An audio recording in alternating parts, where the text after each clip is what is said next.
اللہ تبارک و تعالیٰ بھی چاہتے ہیں کہ میرے بندے کامیاب ہو جائے. اللہ تبارک و تعالیٰ نے اپنے بندوں کی کامیابی کے لیے دین اسلام کو منتخب کیا، چوز کیا ہے.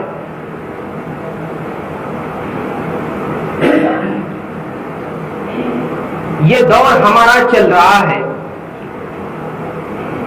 جب سے دنیا بنی ہے اب تک، یہ دنیا کی تاریخ ایک لمبی تاریخ ہے، ایک لمبا فہرست ہے کہ جب سے دنیا بنی ہے اب تک تمام انسانوں کی کامیابی اللہ تبارک و تعالی نے دین اسلام کے اندر کی ہے.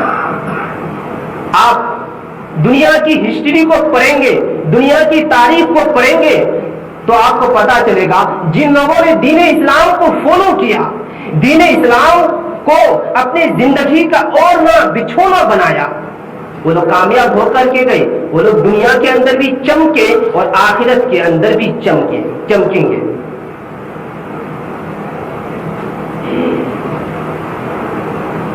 میرے بھائیوں بزرگوں دوستو، اللہ تبارک و تعالیٰ نے یہ دین اسلام ہمیں عطا فرمایا. اب ضرورت اس بات کی ہے کہ اس دین اسلام کو سیکھے اور سیکھنے کے بعد، جاننے کے بعد اپنی زندگی کے اندر لانے کی کوشش کرے. آج لوگ دین اسلام کو، دین کو صرف نماز روزے تک محدود کر لیا ہے. نماز پڑھ لیا، روزہ رکھ لیا تو کہتے ہیں کہ یہی دین ہے بس. حالانکہ دین اسلام ایک مکمل دستور حیات ہے، ایک مکمل اصول زندگی ہے، ایک جامع انسائکلوپیڈیا دستور حیات ہے. یعنی زندگی کیسے گزاریں گے، ہم اپنے زندگی کے لمحات کو کیسے گزاریں گے، ہم اپنے زندگی کے امور کو، دنیا کے امور کو کیسے انجام دیں، اس کے لیے دین اسلام ہے.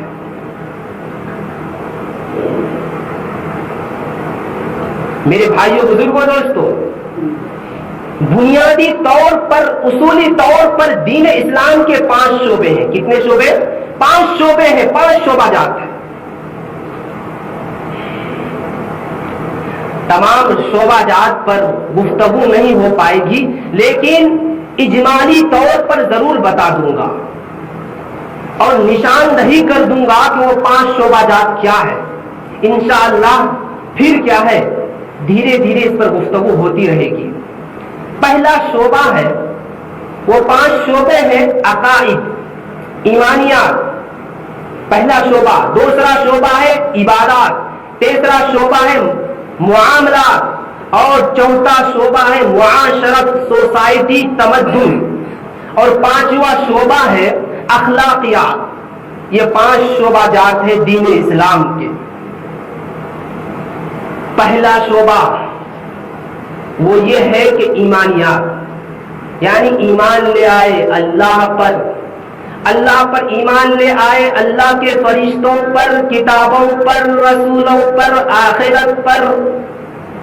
اچھی اور بری تقدیر اللہ کے طرف سے ہوتی ہے، اس پر ایمان لے آئے. یہ 6 چیزوں کا ذکر ہے. ایک حدیث ہے جسے حدیث جبرائیل کہتے ہیں. ایک حدیث ہے جس حدیث کو کیا کہتے ہیں؟ حدیث جبرائیل کہتے ہیں. یہ حدیث شریف بخاری شریف کے اندر بھی ہے اور مسلم شریف کے اندر بھی ہے، اور حدیث کی جتنے بھی معتبر، مستند اور بڑی بڑی کتابیں ہیں ان تمام کتابوں کے اندر یہ حدیث شریف موجود ہے اور بہت بڑی حدیث ہے. تو اس حدیث شریف کے اندر حضرت جبرائیل علیہ السلام انسان کی شکل میں آئے تھے، انسان کی شکل میں آئے تھے، اور آ کر کے اللہ کے نبی صلی اللہ علیہ وسلم سے کئی سوالات کیے، کئی سوال. ان میں سے ایک سوال یہ بھی کیے تھے کہ ایمان کے بارے میں بتائیے، اخبرنی عن الایمان، ایمان کے بارے میں بتا دیجئے. تو اللہ کے نبی صلی اللہ علیہ وسلم نے فرمایا ان تؤمن باللہ وملائکتہ وکتبہ ورسلہ والیوم الآخر والقدر خیرہ وشرہ من اللہ تعالی.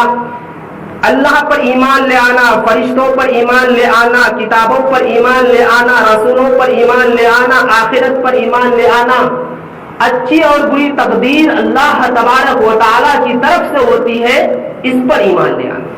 یہ 6 چیزوں کا ذکر ہے، اس کو ایمانیات بولتے ہیں، تصدیقات بولتے ہیں، عقائد بولتے ہیں۔ ان کا تعلق دل سے ہے، ان کا تعلق ماننے سے ہے، ان کا تعلق یقین کرنے سے ہے، یعنی اللہ کے بارے میں یقین کرے، اللہ پر ایمان لے آئے، یعنی اللہ کو مانے، دل سے یقین کرے۔ اب سوال پیدا ہوتا ہے کہ کیا یقین کرے، کیا مانے اللہ تعالیٰ کو؟ اللہ تعالیٰ کو ہم کیا مانے؟ بولتے سب ہیں، کلمہ پڑھتے لا الہ الا اللہ محمد رسول اللہ، اللہ کے سوا کوئی معبود نہیں، یعنی کسی سے کچھ نہیں ہوتا، صرف اللہ کی ذات سے ہوتا ہے۔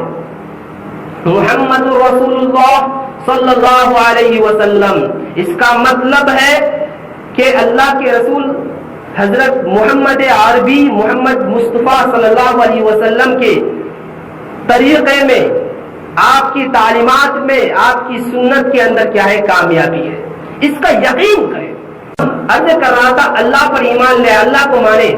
اللہ کو کیا مانے بھائی؟ تو اللہ کے حوالے سے 4 باتیں ذہن کے اندر ہونا چاہیے۔ کتنی باتیں؟ 4 باتیں ہونی چاہیے۔ اللہ پر ایمان لے آئے، یعنی اللہ کے وجود پر، اللہ کی وحدانیت پر، اللہ تعالیٰ کی ربوبیت پر، اللہ تعالیٰ کی وحدانیت پر۔ وجود پر ایمان لے آئے، وحدانیت پر ایمان لے آئے، ربوبیت پر ایمان لے آئے، الوہیت پر ایمان لے آئے۔ وجود پر ایمان لے آئے کیا مطلب؟ مطلب یہ ہے کہ اللہ تبارک و تعالیٰ واجب الوجود ہے، قدیم ہے۔ واجب الوجود کا کیا مطلب ہے؟ یعنی جو ہمیشہ سے ہے اور ہمیشہ تک رہے گا، ہمیشہ سے ہے، ہمیشہ تک رہے گا۔ اللہ کے علاوہ جتنی بھی چیزیں ہیں کوئی ہمیشہ سے نہیں ہے اور نہ ہی ہمیشہ رہے گا۔ تمام کی تمام چیزوں کو اللہ نے پیدا کیا، وہ تمام چیزیں وجود میں آ گئی، وہ تمام چیزیں موجود ہوا ہے۔ آج ہم دیکھتے ہیں، اس دنیا کو دیکھتے ہیں، اتنی بڑی دنیا دیکھتے ہیں، آسمان دیکھتے ہیں، زمین دیکھتے ہیں، یہ دنیا کا نظام دیکھتے ہیں، انسان دیکھتے ہیں، اتنی ساری مخلوقات دیکھتے ہیں، یہ خود بخود وجود میں نہیں آئی ہے۔ اللہ تبارک و تعالیٰ نے ان کو پیدا کیا، اللہ نے اس کو وجود بخشا، تب جا کر کے یہ موجود ہوا ہے، وجود میں آیا ہے۔ اسی کو اللہ نے قرآن کریم کے اندر بیان فرمایا، اللہ خالق کل شیء، اللہ نے تمام چیزوں کو پیدا کیا، لیکن یہ تمام کے تمام چیزیں ایک نہ ایک دن ختم ہو جائیں گی، بقا کسی کو حاصل نہیں ہے۔ اسی کو اللہ نے فرمایا قرآن کریم کے اندر، کل من علیہا فان ویبقى وجہ ربک ذو الجلال والاکرام۔ ایک دوسری جگہ فرمایا، کل شیء ہالک الا وجہہ، تمام کی تمام چیزیں ختم ہو جائے گی۔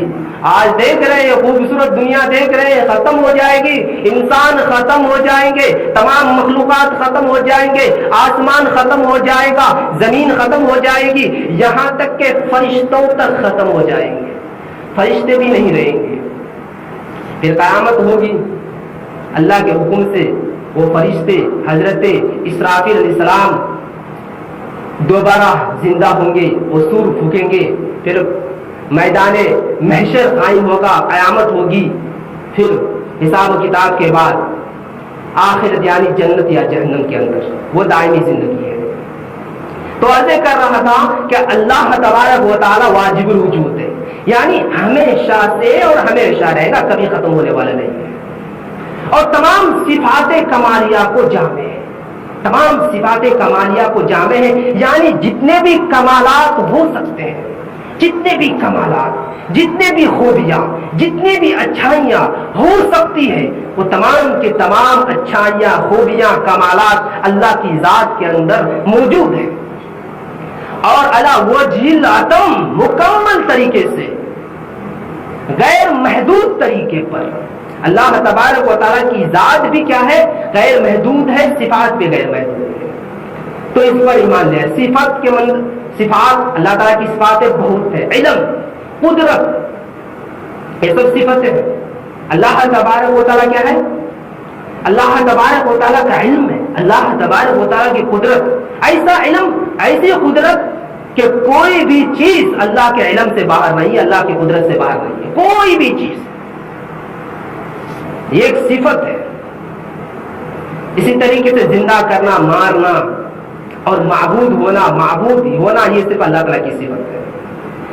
تو اللہ کے وجود پر ایمان لے آئے، یعنی واجب الوجود ہے جو تمام صفات کمالیہ کو جامع ہے. اور اللہ تبارک و تعالیٰ کی وحدانیت پر، توحید پر ایمان لے آئے، یعنی اللہ ایک ہے.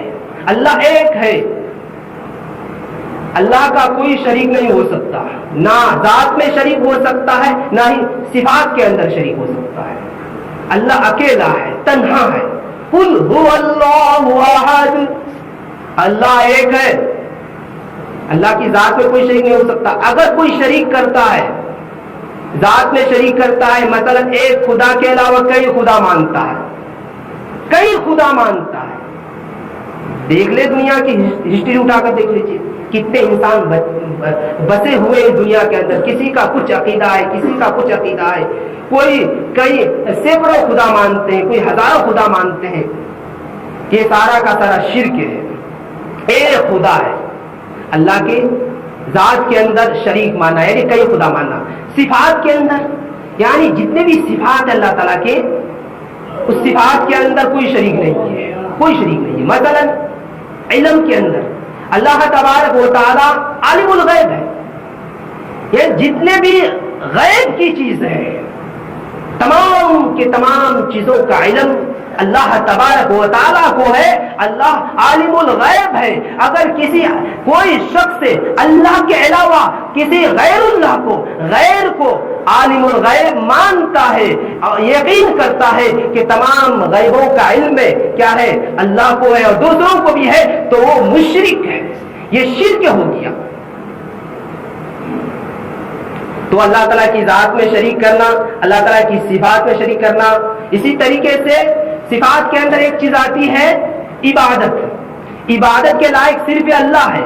اگر کوئی اللہ کو بھی مانتا ہے، اللہ کو بھی پوجتا ہے، اللہ کے سامنے جھکتا ہے اور غیر اللہ کے سامنے جھکتا ہے، اور اللہ کے نام پر بھی جانور ذبح کرتا ہے، غیر اللہ کے نام پر جانور ذبح کرتا ہے، اللہ کے نام پر قسم کھاتا ہے، غیر اللہ کے نام پر قسم کھاتا ہے، اور اسی طریقے سے نظر منت صرف اللہ کا مانا جائے گا. اگر غیر اللہ کا نظر منت مانتا ہے تو وہ مشرک ہے، وہ شرک کرنے والا ہے. اور شرک اتنا خطرناک گناہ ہے، اللہ نے قرآن کریم کے اندر فرمایا ان اللہ لا یغفر ان یشرک بہ ویغفر ما دون ذلک لمن یشاء. اللہ تعالیٰ مشرک کی مغفرت نہیں فرمائیں گے، شرک کرنے والوں کی مغفرت نہیں فرمائیں گے. اس کے علاوہ جس کو چاہے اللہ تعالیٰ معاف کر دیں گے، لیکن مشرک کی مغفرت نہیں فرمائیں گے. اللہ ہم سب کی حفاظت فرمائے. تو اللہ تعالیٰ کی توحید پر ایمان لے آنا، وحدانیت پر ایمان لے آنا، اور اللہ تبارک و تعالیٰ کی ربوبیت پر. تیسری چیز ہے ربوبیت. رب صرف اللہ. رب کسے کہتے ہیں؟ جو پیدا کرے، جو عدم سے وجود میں لائے اور پیدا کرنے کے بعد باقی رکھنے کا بھی اسباب بنائے، سامان فراہم کرے، اور ہر چیز کو تدریجاً آہستہ آہستہ اس کے آخری حد تک پہنچاتے. اسے رب کہتے ہیں. وہ صرف اللہ ہے. اور الوہیت پر معبود اللہ ہے.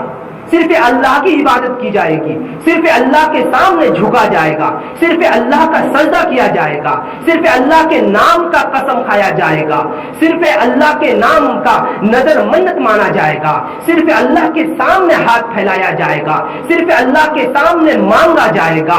بیٹے مانگنا ہو، اولاد مانگنا ہو، شفا مانگنا ہو، وہ صرف اللہ سے مانگا جائے گا. اگر کوئی غیر اللہ سے مانگتا ہے، شفا مانگتا ہے، اولاد مانگتا ہے، غیر اللہ کے سامنے جھکتا ہے، غیر اللہ کو سجدہ کرتا ہے، تو وہ مشرک ہے. وہ مشرک ہے.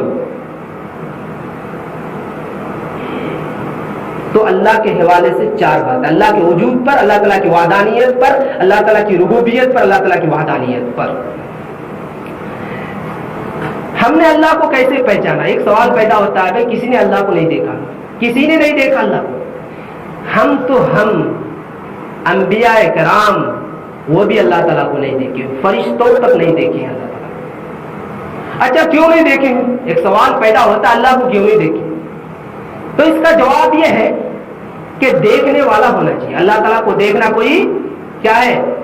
محال نہیں ہے، محال نہیں ہے، ممکن ہے لیکن ممتنع ہے۔ کیوں ممتنع ہے؟ کہ دیکھنے والا ہونا چاہیے۔ کون دیکھ سکتا ہے؟ کس کے آنکھ کے اندر اتنا طاقت قوت؟ کون اللہ تعالیٰ کے دیدار کو، اللہ تعالیٰ کے جلوہ کو برداشت کر سکتا ہے؟ کوئی نہیں کر سکتا۔ کیوں؟ اس لیے کہ اللہ تعالیٰ کی ذات اور صفات کیا ہے؟ غیر محدود ہے، اور اللہ تعالیٰ نے انسان کو جو علم حاصل کرنے کا سامان دیا، ذریعہ دیا، سبب دیا، وہ کیا ہے؟ حواس خمسہ، عقل، شعور، یہ سب محدود ہے۔ لہذا ظاہر سی بات ہے غیر محدود چیز کے اندر نہیں آ سکتی، اس لیے نہیں دیکھ سکتے۔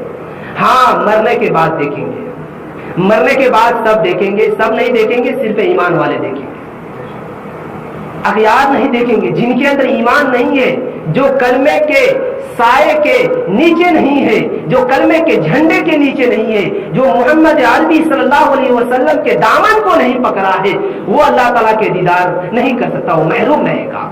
وجوہ یومئذ ناظرۃ الی ربھا ناظرہ، یہ صرف ایمان والے اللہ تعالیٰ کا دیدار کریں گے، اللہ تعالیٰ کو دیکھیں گے۔ مشرک نہیں دیکھ سکتے، کافر نہیں دیکھ سکتے، غیر ایمان والے نہیں دیکھ سکتے۔ کلا انہم عن ربہم یومئذ لمحجوبون، یہ لوگ نہیں دیکھ سکتے، محروم ہو جائیں گے۔ ہم نے اللہ کو کیسے پہچانا؟ ایک سوال پیدا ہوتا ہے، ہم نے کیسے پہچانا؟ ہم نے اللہ تعالیٰ کی مخلوق سے پہچانا ہے، اللہ تعالیٰ کے کارناموں سے ہم نے پہچانا ہے۔ آسمان سے پہچانا، آسمان کو دیکھ کر پہچانا، آسمان پر غور و فکر کر کے پہچانا، زمین پر غور و فکر کر کے، ذرے ذرے پر، کائنات کا ایک ایک چیز پر غور کیجئے، اللہ تبارک و تعالیٰ کی قدرت سمجھ میں آ جائے گی۔ اللہ تعالیٰ